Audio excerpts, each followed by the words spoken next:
আমরা আমাদের কথাটা আপনি বার্তাবাণীকে জানান। আবার আপনারা পাঁচজন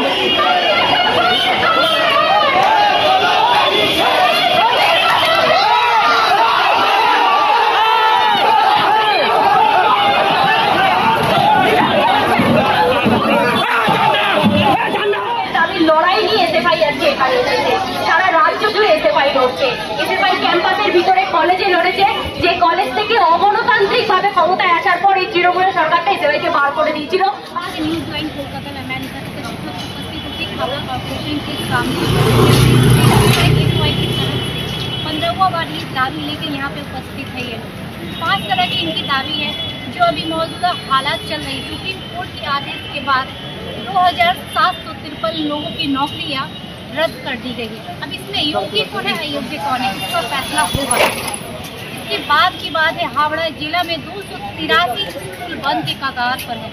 एक तरफ जहां स्कूल बंद के कगार पे उतर गई है, दूसरी तरफ प्रशासन शराब की दुकानों को लाइसेंस दे रही है, जहां पे शिक्षा को बंद करके इस तरह के अवैध कामों को लाइसेंस दी जा रही है।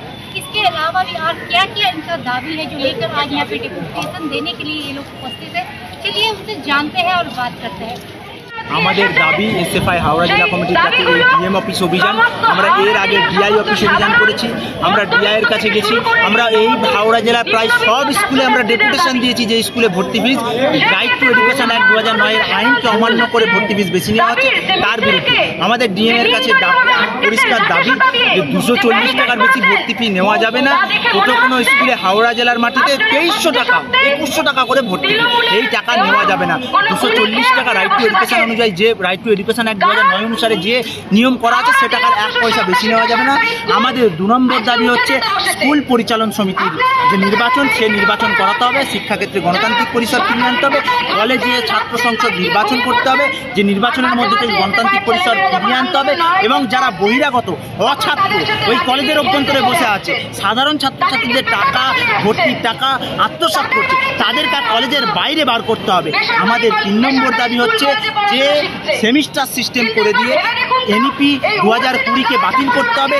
এর মধ্য থেকে ছেলে মেয়েদের 1 বছরে 11-12 ছেলে মেয়েদেরকে 1 বছরে 2 বার বই কিনতে হচ্ছে, বারবার 3 মাস ছাড়া পরীক্ষা দিতে হচ্ছে, পরীক্ষার বেড়া জালে আটকে যাচ্ছে, তাদের অনেক সময় সিলেবাস শেষ হচ্ছে না, পড়াশোনার ব্যবস্থা অর্থনৈতিক কারণে শেষ হচ্ছে এবং পরিকল্পনা মাফিকভাবে তাদের পড়াশোনার সিলেবাসটাকে এমন স্পেন্ড করা হচ্ছে, তাদের পড়াশোনাটা নষ্ট হচ্ছে। এর বিরুদ্ধে আমরা এখানে উপস্থিত হয়েছি। আমরা উপস্থিত হয়েছি যে আপনারা জানেন সুপ্রিম কোর্টের কথাতে 26,000 স্কুলের শিক্ষককে বাতিল করা হয়েছে।